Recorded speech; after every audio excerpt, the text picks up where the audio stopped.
Hello, welcome to Timberwolf Talks. This is Sakura. Mr. Pinkham. Mr. Lewis. And we're here to discuss the Super Bowl. So, what do you think is going to happen this year's Super Bowl? Oh, this year we have it's New England Patriots and the Los Angeles Rams. Are they the Los Angeles Rams? Yes. I mean, they've switched around cities a few times. So Carson Rams. I think we're going to see the Rams victory. I mean, I really hope that the football's evil empire of New England Patriots go down for a second year in a row to a team that no one really predicted winning the Super Bowl, kind of like the Philadelphia Eagles last year. I'm also a big believer that defense wins championships, and by far the Rams have the best defense. I think that the Rams are going to win a close one.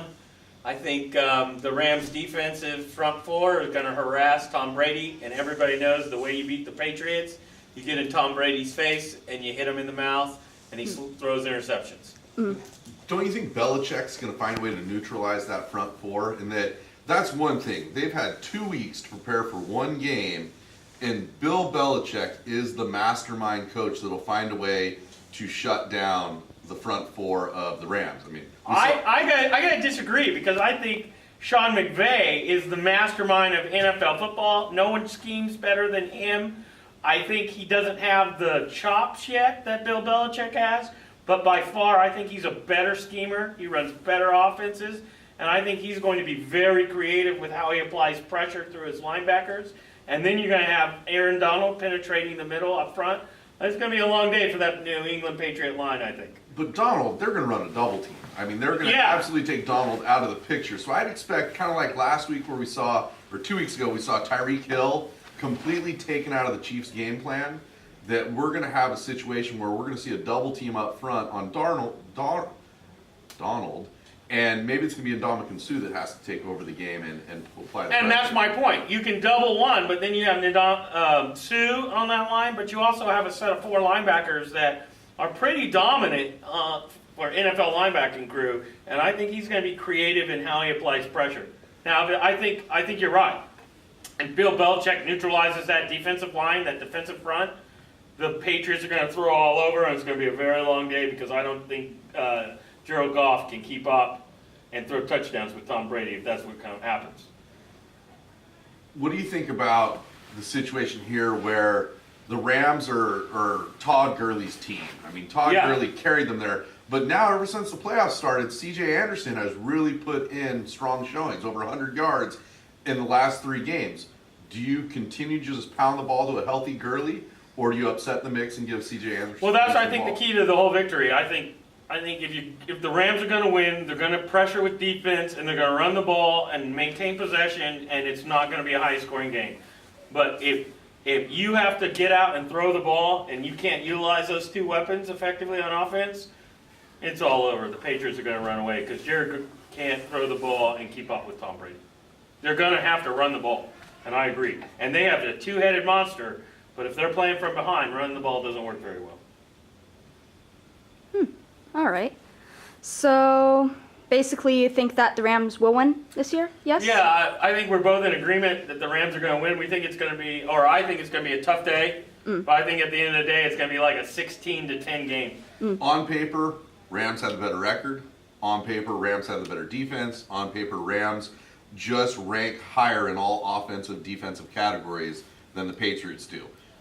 Going into the Super Bowl, anything can happen, but I'm guessing it's going to be a 24-18 type of Super Bowl where you're going to win by less than a touchdown. And it's going to be for the Rams in this case. All right. Now, I have one question for you. So I heard that there was like this thing where the Saints should have won against the Rams. Have you two heard of that? Oh, completely. That's going to revolutionize football coming up, because it was the infamous pass interference call that the Saints were marching down the field, about to seal the game with another scoring opportunity. The Saints were marching down the field and about to be stopped in a scoring opportunity, and then a pass interference call allows the drive to continue, and it was blatant.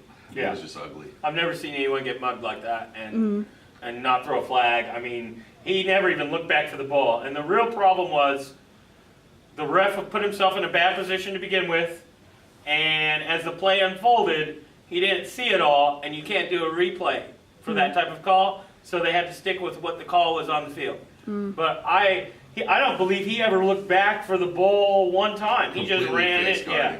And so, you know, I don't know if it'll change football, as Mr. Pinkham says, but this is a real problem with the NFL when the referees screw up that bad. Oh, I heard them talking, it was last night, about how review. We already review all sorts of plays in football, and they slow down the clock and they slow down the frame so you can see every minute detail what happens. They're talking about allowing replay on judgment calls such as pass interference, which that would revolutionize the game. That would completely change the way it's officiated, and it would take it out of like the chance and human component of the game. Well, I don't even think you need another replay. I think what you need is a backfield referee watching the whole thing, responsible for confirming those judgment calls by the other backfield judges. I don't think you need more replay. You just need another official on the field whose job it is to look from behind, from the deep backfield, to make sure those judgment calls go the same way. Because me and you see football all the time. Well, they'll throw a flag, and then the umpire or the ref will come in and say, look, I don't think that was the right call, and they'll pick it up. I don't think we need to waste more football time with another commercial set and another replay set. I agree on that. All right. So about Super Bowl, this is actually less about the sports, what I'm about to ask, but are you guys ready for the commercials? Yeah, I'll be honest, the commercials have kind of been toned down the last 5 to 7 years. They're not as funny as they used to be, but I think it's more in line of what we consider politically correct nowadays. But so I'm not as interested in Super Bowl commercials as I used to be. Yeah, we're not going to see the good Doritos bird poop ads of the past, or the other one was wasn't it the Bud Bowl? The Bud Bowl with the dogs playing, or the frogs out in the swamp. I mean, we had a great heyday of Super Bowl ads, late 90s. Then the .com boom hit, and everyone was those .com commercials. That kind of wrecked it for it. And we've never recovered from that period of time. Oh, all right. And are you guys having like a Super Bowl party, or are you just chilling out yourselves? I'll probably go over to a friend's house, take some chicken wings, and it'll be a small thing, nothing too incredibly crazy. I have work the next morning. It was kind of funny. My wife and I were talking about this last night. Every year, we have a set group of friends where we always watch the Super Bowl together. There's always like a Super Bowl party, but it always plays out the same way. Last night, my wife and I were talking like, oh, we're going to have a low-key Sunday. Doesn't look like we're going to a Super Bowl party this year. No one's contacted us, but we always know you get that text message Wednesday night, and it's the same family saying, hey, everyone, come on over, bring your usual, and let's go to a Super Bowl party.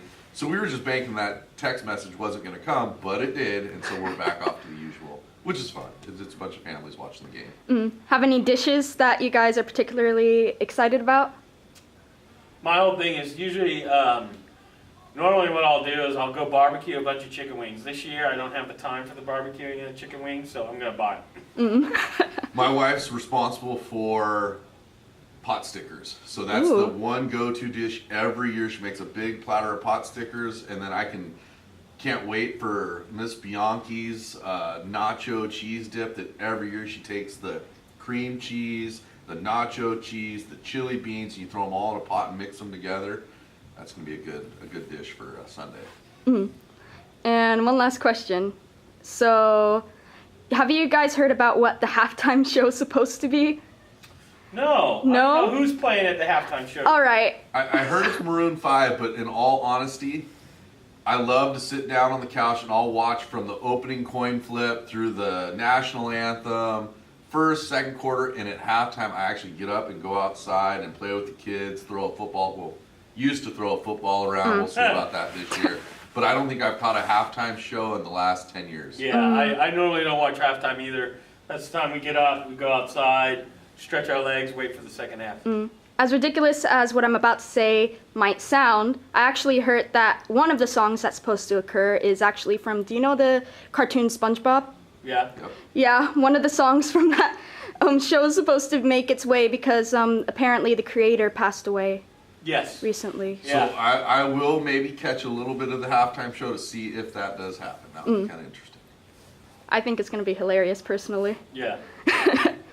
All right. So that's all I can think of, unless you guys would have anything to add. No, I think I got everything out I need to get out. Yeah, that was a good discussion. Good talk. All right. Then thank you very much for joining me, Mr. Pinkham and Mr. Lewis. And thank you guys for watching the podcast.